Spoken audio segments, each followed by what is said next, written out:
nan saamame jechuudha. Nan saamame yoo tole ashamaa harka fuunee kabajamtootaa fi daawwattoota Leensaa Biiftuu kennaa akkam jirtu nagaa keessi nagaa kootii galata waaqayyoo tolu sinin jechuudha. Daawwattoota keenya kabajamoof jaallatamoo maatii keenya kan inni maatii nuuf ta'a gar keenya makamaa sinin jenna. Maal sinin jechuun barbaade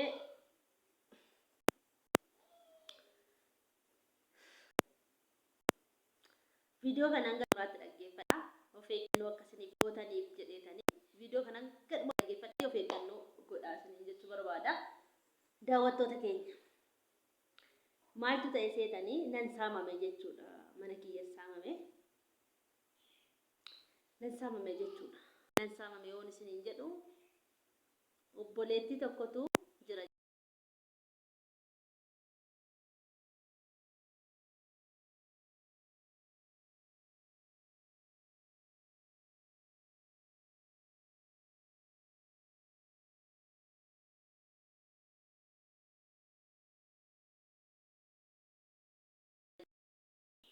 Na dubbisuuf jechuudha.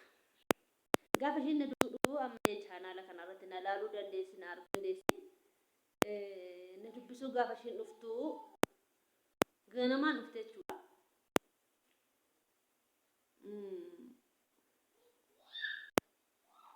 Gaafa ishiin ganamaan dhuftu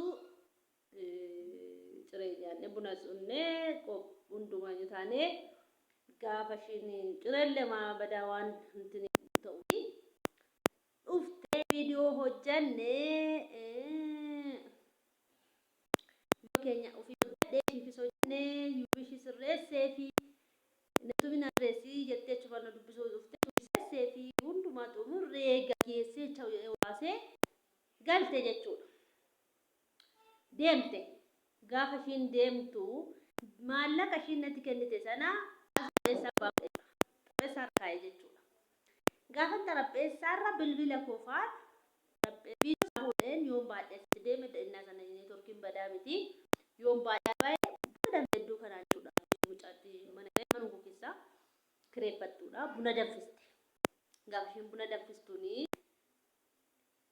kutaa ishiin buna danfistan jechuudha. Koofiin birricha muchatuma xarapheessaarra kaa'een mana kootiyooti jedheen barrii koo gadi qabeen qollofne barrii gadi qabeetumanni gaaffii lafidha waan ta'eef dhaqee uma keessa jechuudha.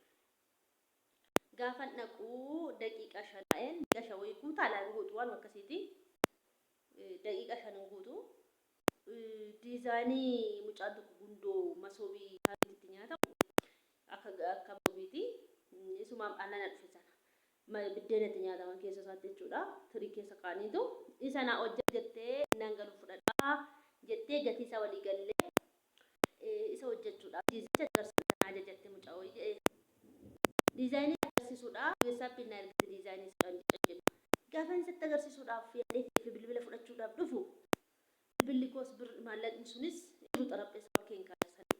Daqiiqa 5 otoo mana keessaa saamee jechuudha. Gaafa dhufee nan fuudhee akka kana gadiidha hin jiru jechuudha. Nan rifadhe jedhee tan deebi'e jechuudha. Nan deebi'e achi maaltu ta'e xuruudha. Wallaahi akka muluu naannatti falata waan daqiiqa 5tti akkamittiin bilbil koobade. Mana koo maaltu seene? Ani immoo fuuldura taa'een jechuudha. Bakkee dhugu fuuldura taa'een buna nuunne ganaadha. Daqiiqa 5 ga'een as garagale jechuudha. Teenye mucaachi kaa'een bilbila koo fudhachuu. Amma koo mana boqonnaa naallatu jechuudha. Dafaana taa'u malee jechuudha. Maaltu fuudhe jedduu kanatti eeni? Achi immoo barri irra taa'etan barri akka seega barri karaa keenya jechuudha. Namni barri seene cirraash gonfuma jechuudha. Tokko mana lambanaadha hulaanii hollaatti jechuudha. Bishaan waraabaan nani. Lammata immoo seenis karaa ulaa karaa kanaa banaa jechuudha. Karaa lamaan immoo shakkuun karaa fuulduraa taa'etan eegaa jira jechuudha. Seega fuulduraan taa'een eegaa jira jechuudha. Fuuldura kana namni seene tokko ittiin hin jiru jechuudha. Dhugaadha. Jennaani. Mulunaa kottu bahe. Gola dhaabbattee mana natti taphachaa jirta kottu bahe. Bilbila koo fideen Ganaa mana keessa deemee mul'unaan na dhoske se'een jechuudha. Fuudhee golanii jedhanii natti falachuuf natti taphachuuf se'ee bayyaa mul'unaadhaan jedha. Edaa mul'unaan mana hin jiru. Sini galee mana hin jiru mul'unaan goggoo siruma sana. Jenna ofa manuun dhabe kiisii keessa nu fattash asirra kaayee yeroo xarbeessaa gubbaa kun jechuudha. Waan hin dhadhu ilaale. Namaan bilbila koo tokkommoo qe'ee keessa teessee jechuudha. Fedhi bilbila koo maanatti falatta'ee naqee ishee biras. Teessee waan banaadha jechuudha. Maal jette? Omaan agarree naan jette. Tole garagalee. Waan boona namni kanas jalaa badee sanas jalaa badee jedhu shammii yaabaa ta'an dhugaa waan feeggatudha. Birriin arabaa waanuma akka natsaatti samaxxaxamee itti fakkaate hundumtuu sinsaamuu baadha. Yoo fayidaa mana qabaattan yoo si waan fudhanii baatan yoo warqii ofitti keessanii baatan namni ni gammadu tokkittiin hin jiru. Isin saamuu barbaadu jechuudha. Akka waan shinti beetii namaa keessa eenye muummees shinti namaa haqooqnee dhiqnee shinti beetii namaa keessa eenye dhokannee waan bilbila haasofne irriba malee yoo iddootti irriba rafaniyyuu nama dhibu. Kana hunda dandeenyeeti. Nyaanni isaan nutti kennan meeqa ofirra laalaa nyaanneeti. Galammaxaati. Isaan kennan hin gubatu jechuudha. Beektu.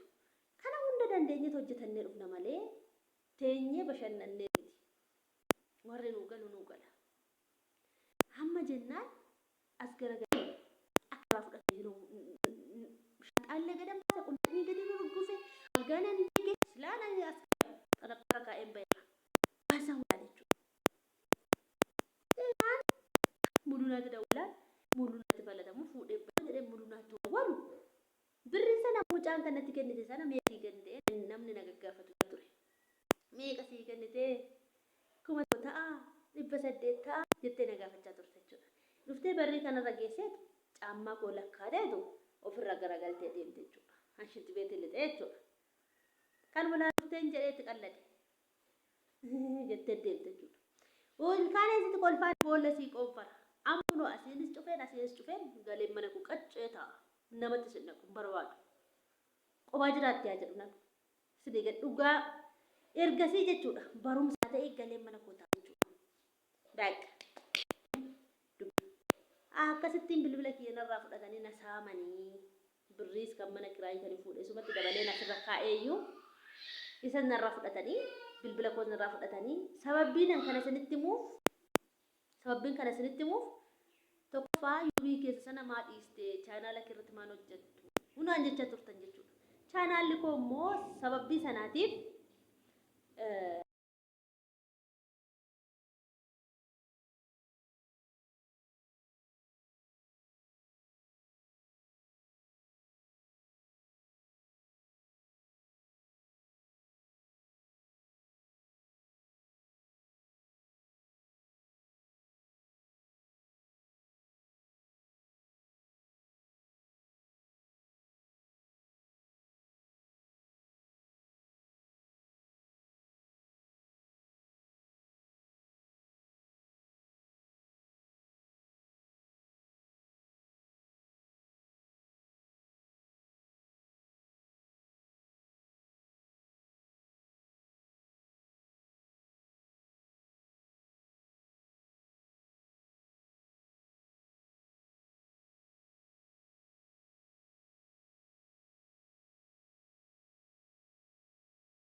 sagaleen daa'ima gallaani. Sagaleen daa'ima gallaa sirriin jechuudha. Akkasittiin narraa fudhate akkasittiin sagalee dhaayetanii dhaabee akkasittiin narraa fudhatanii daqiiqa 5 keessatti ankarraanin egaa attuun ulaadhaan galee kan mana jaaqaa hollaa keessa natti galee jechuudha. Argitanii ani garuu nirrannes gadi hin buunes ammarraatti waliin deema malee akkasittiin ani karaan egaa jirti jedhe namichi jirti dubbiin kana fakkaata akkasitti narraa fudhatanii isiniin jechuu barbaada daawwattoota kiyyaa.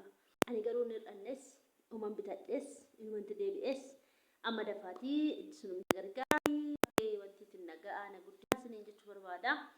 Viidiyoo biraatiin amma dhufutti nagaatti turaa. Ciao. Nagaatti turaa. Ciao. Bye bye bye bye.